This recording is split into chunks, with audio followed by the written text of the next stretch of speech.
The dorm room, freshly painted and smelling faintly of cleaning solution, felt cavernous now that my family had departed. Boxes lay flattened against the wall, remnants of the unpacking frenzy. The silence hummed with the anticipation of university life.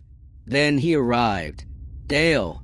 The moment he crossed the threshold, a sense of unease settled in. I extended a hand, a gesture of welcome, introducing myself as Dan. His reaction was peculiar. His gaze dropped to my outstretched hand, lingered there for an uncomfortably long moment, as if he were deciphering some cryptic message. A nervous laugh escaped him, followed by a limp, almost lifeless handshake. It was a dead fish, the kind you read about in etiquette guides as a prime example of what not to do. He didn't even offer his name. I had to prompt him. "I'm Dale," he mumbled finally. I attempted small talk, a few casual questions about his journey, his interests. Each query was met with a monosyllabic response. Yes, no, punctuated by awkward chuckles or strained smiles. The conversation, if it could be called that, sputtered and died. Within minutes, we were both perched on our respective beds, bathed in the cool glow of laptop screens, an unspoken chasm growing between us. Disappointment gnawed at me. Anyone would be a better roommate than this, I thought, the image of a roommate request form already forming in my mind. My initial assessment of Dale, as merely awkward, was soon to be revised. Later that evening, after exploring the campus and meeting some of the other students on my floor, a group that seemed promisingly normal, I returned to the room. Dale was exactly where I'd left him, hunched over his laptop. "What's up, Dale?" I ventured. No response. It was 9:30 p.m., and with nothing else to do, I switched off the lamp on my side of the room and went to bed. Sleep, however, proved elusive. Dale's fingers tapped incessantly on the keyboard until 3 a.m. Just as I drifted off, a jarring disturbance pulled me back. The room, previously cloaked in darkness, was now bathed in the silvery light of the moon. The blinds had been drawn open, and there, on the edge of his bed, sat Dale, staring at me. "Dale," I croaked, rubbing the sleep from my eyes. What the hell are you doing?" "Sorry," he whispered, before lying back down.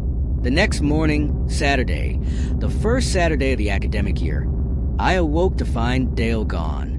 A strange sense of relief washed over me. It felt like the first time he had actually left the room. Saturday meant orientation, a day of campus festivities. As my orientation group strolled past the meticulously manicured school gardens, I overheard a snippet of conversation. "What is that kid doing in there?" one student whispered to another. I followed their gaze. Hidden behind a thick cluster of bushes, in the dirt, sat Dale. He was meticulously rubbing the bark of a tree, seemingly oblivious to the world around him.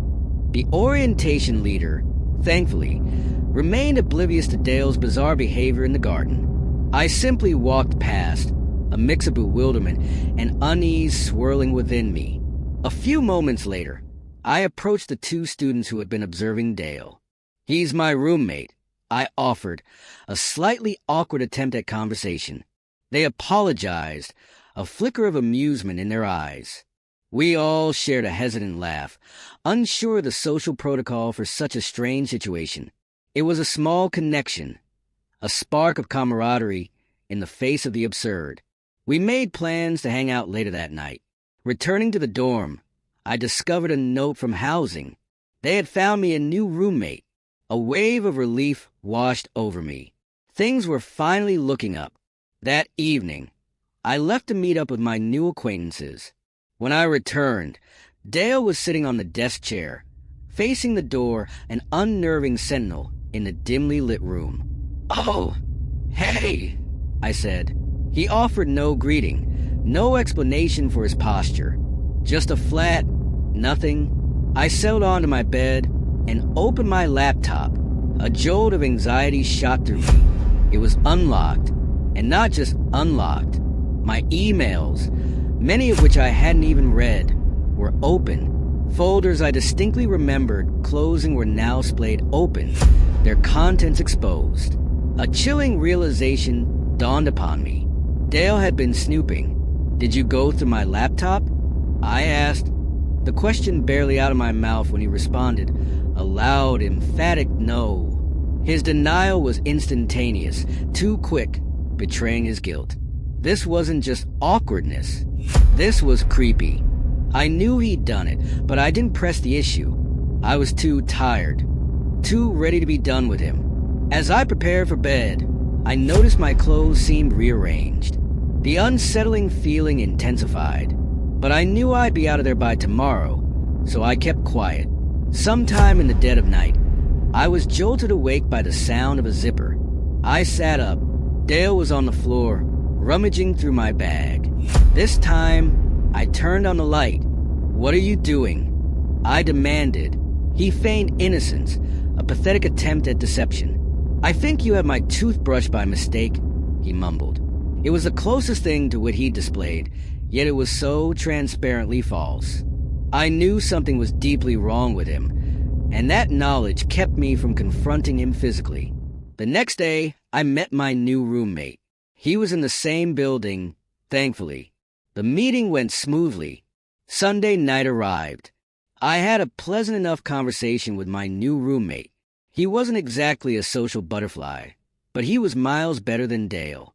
We turned off the lights and went to bed. For the third night in a row, I woke up in the middle of the night to a strange noise. A peculiar clicking sound sliced through the quiet of the dorm room. It was irregular, a staccato rhythm that pulsed through the stillness, at least twice every half minute.